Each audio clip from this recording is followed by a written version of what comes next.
Speakers up, and we have some good questions to ask, and and then we'll take a break, and after that we'll reconvene at 3:45 if you want to take a break. So if we have all the speakers from the morning come up, we can get through some of these questions. We have some extra chair. We have an extra chair if you want it. So.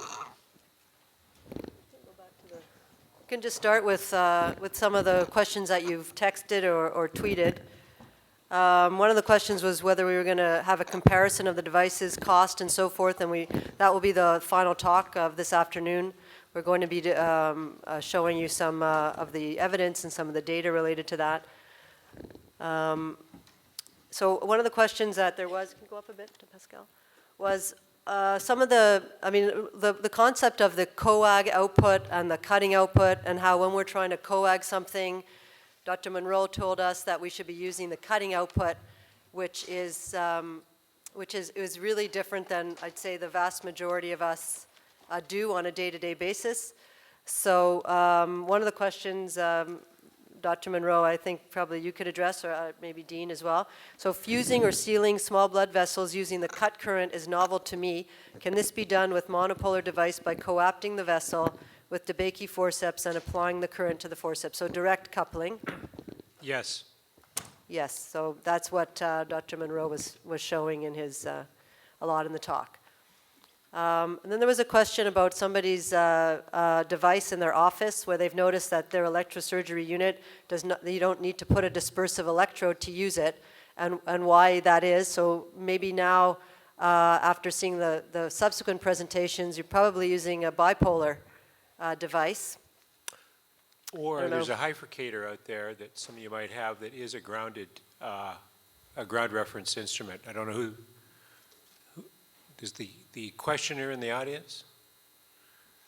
Yeah, there is a bifurcator out there that's still manufactured for office use, and it is ground referenced. And another question that came up was about when we have electrosurgical injuries, so a colonic injury or a duodenal injury, how to address those. So maybe Dan, let's say you've had a patient that you've done a lap chole and they develop peritonitis. You take them back to the OR and you notice a burn in the duodenum, about sort of all brown around it with a hole in it, and it's about 1.5 centimeters across. Well, that's kind of a big question there. A hole is a hole, whether it was caused by a burn. Again, if it's acute early on, you want to look for discoloration of the tissues to get an extent of the amount of tissue which is burned. But if this is the next day and you're coming back and you see a gaping hole in the duodenum, I think that's the topic of another conversation. It doesn't matter whether it was caused by a gunshot wound or electrocautery. The issue is how to fix a hole in the duodenum, not what it was caused by. Mm-hmm. If you have questions that you have now, then please feel free to come to the microphone and to ask us those. Question about thermal spread, I think came up mostly maybe in the bipolar, Dean, about the question is how much thermal spread is acceptable? And there are a couple questions about that, whether is 2 millimeters okay, is 3 millimeters okay, is 1 millimeter when you're talking about thermal spread. What's safe thermal spread? So, actually, Tom Robertson is going to talk about that in his last talk, but I think, thermal spread is a necessary evil of any kind of energy device that we use. I think the key principle is you have to understand that if there is thermal spread, just because you can't see it doesn't mean it's not there. So, one day we're going to have a thermal imaging camera, and we're going to put it in when you do a laparoscopic cholecystectomy or a laparoscopic colon or a Nissen. You will see the thermal spread every time you touch that stomach going, wow, this instrument, I don't know what the big deal is. I mean, I touch the stomach all the time with ultrasonics, and that tip is still, 100 degrees Celsius, or I'm using a bipolar instrument, and I'm 1 millimeter away from the colon. I don't see any thermal spread. Of course, you can't see it, but it's occurring. And I think we don't have the technology today to actually show you thermal spread laparoscopically, but we can show you thermal spread open with a thermal imaging camera. So I think the answer is we have to understand thermal spread. We don't see it, but thermal spread is always around us. Does anyone else I want to? think most of us are, or at some level, aware of that. I mean, we all know that if you're taking down the short gastric vessels, it's okay to have a little bit of thermal spread left and right because it's not critical. If, on the other hand, you're opening up a bile duct to do a choledochotomy, we all know that you're not going to use a Bovie or a harmonic scalpel. You're going to use something that's gives no thermal spread. Yes, I have a question. Thanks to the panel, I'm Amy Day from San Diego. On the sort of the thermal spread notion, when one is using a monopolar device laparoscopically like the hook or with the cautery attachment to a spatula, is there any significant spread along the supposed insulated part of the instrument? Or how careful, if provided we inspect the instrument and the casing looks intact, is there any significant spread along the elongated portion of the instrument or just along the tip portion? Should not be any spread on the actual instrument. That's why hopefully it was checked for insulation before usage.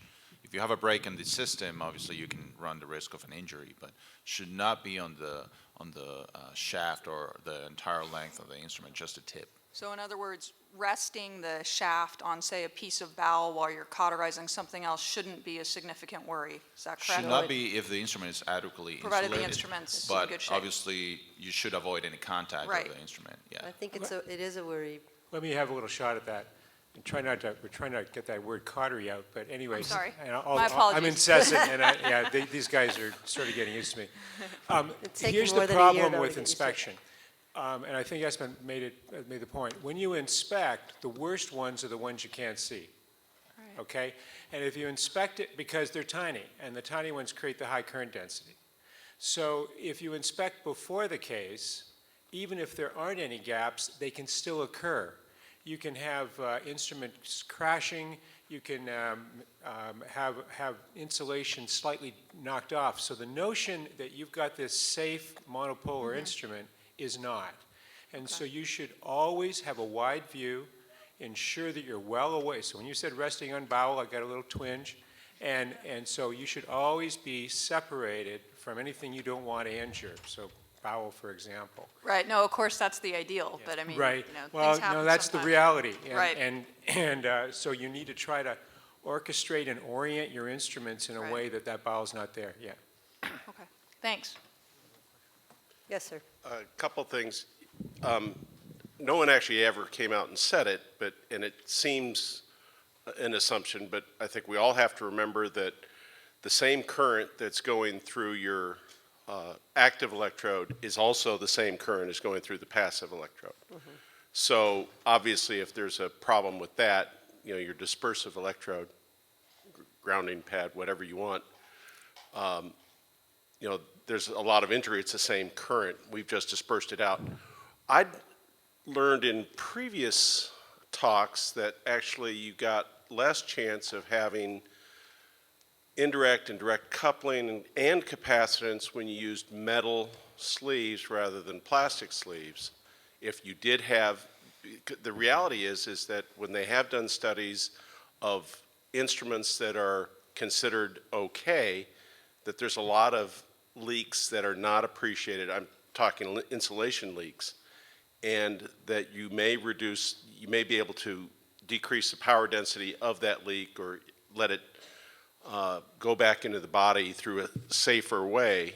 You know, when we think of a spark plug, you have an insulation around a active electrode. The metal can sink that away, and you're saying that you actually have more capacitance with metal sleeves rather than plastic sleeves. Can you comment? Did somebody, I'm not sure, I hope nobody said that.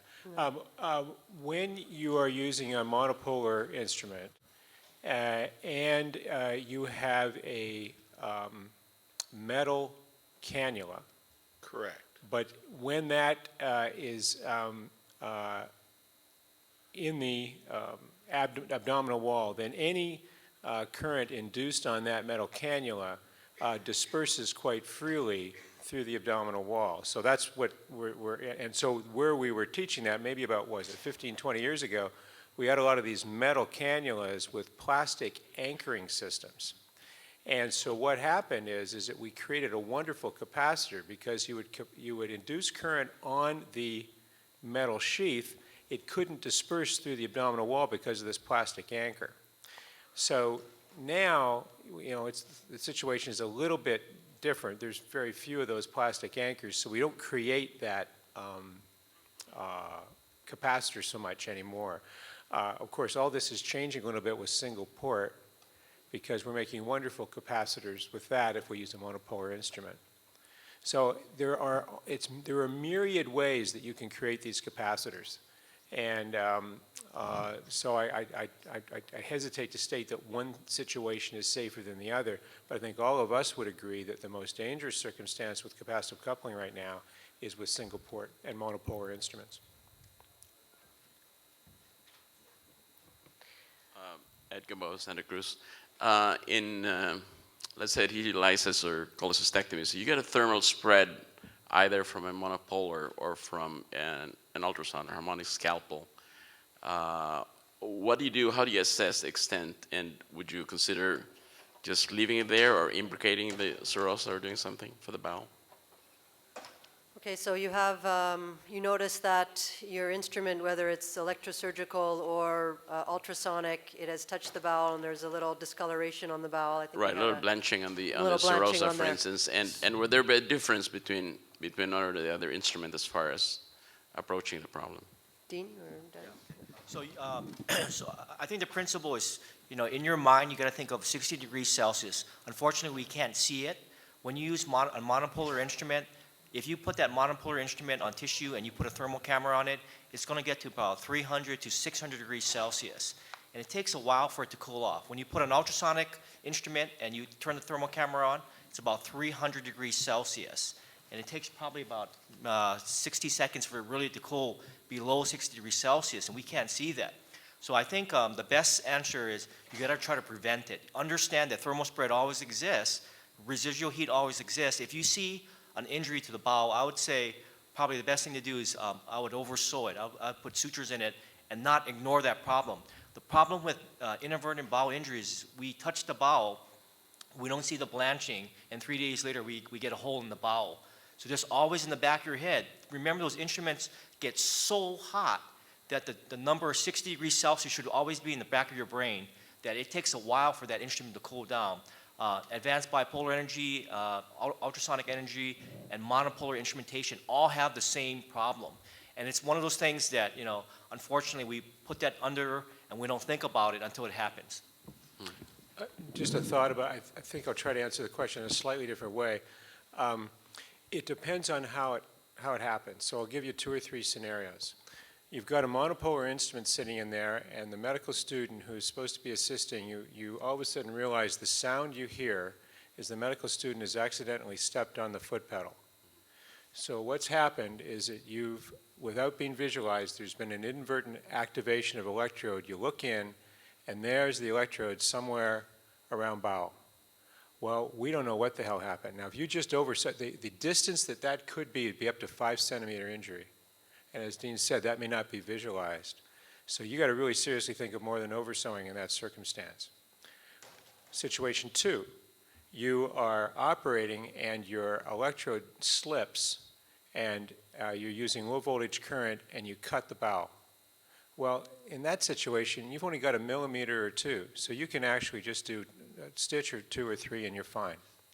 Situation 3, you've got high voltage and you're fulgurating, and some of that under your vision, it arcs to the bowel.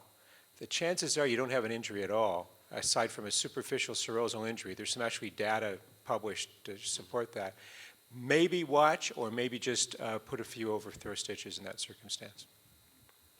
Very good, thank you. And then let me just add one thing to that, is that using the ultrasonic device, as it coagulates the tissue, you'll find that it pulls the tissue inward. So if you are, let's say you're dividing the omentum hanging off the colon, as you get close to the colon, be very careful, because you might start off 5 millimeters away from the colon, but as the tissue is coagulating, it will shrink and bring the colon closer to that hot tip. So do be careful when you get anywhere in that neighborhood. That happens with RF too. Yeah. Just one more follow-up question to that. In case of, let's say, a lot of pericholecystic adhesions, then, if you have a preference between using monopolar as opposed to a harmonic scalpel, for instance, what would you use?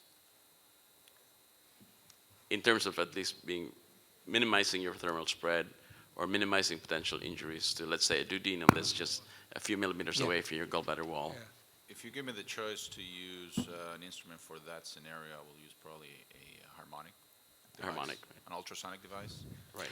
But I tend to use a lot of blunt and sharp dissection. Yeah, I think. Right. have Sharp the- dissection is sharp good.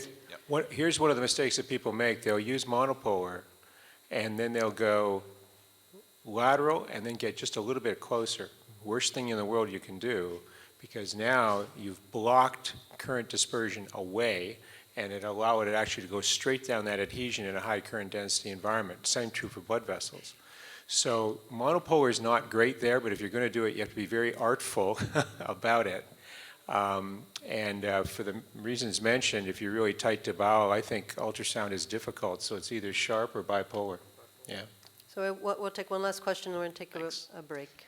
What about skin? Can you cut skin with monopolar? I don't even want to say what instrument because With low voltage modulated current? yeah, because in this day and age where there's sharps going all over the place and everybody's got hepatitis or carrying an HIV virus, do we really need to have a scalpel on our field? Well, you can. And What do you use? What? well, guys I actually don't, because for the reasons that I think you don't want to, but you can, and you get relatively minimal, but you don't get zero thermal injury. And so most of us, me at least in skin, would rather have zero thermal injury than some. So, but the answer is you can, but you're going to deal with some thermal injury. So how would you, what settings would you use for that? Well, the settings depend, you're really aiming at a current density, right? So if you use a blade or needle electrode, and depending on the generator, because the generators are different, right? That tissue is quite highly impedant. If you've got a Force 2 Valley Lab sitting there on a needle electrode, you're probably going to have to use 30, 35 watts for skin. For example, if you have an FX, you may be able to drop that down to 20 with cutting. So those types of outputs. Okay, so thank you to all our speakers. I think they did a terrific job. I would invite you to take a break and come back. We're going to learn about what to do about pacemakers, operating room fires, device malfunctions and reporting them, and looking at some of the evidence for this stuff. So thank you very much. So if you want to see that in action, please go there.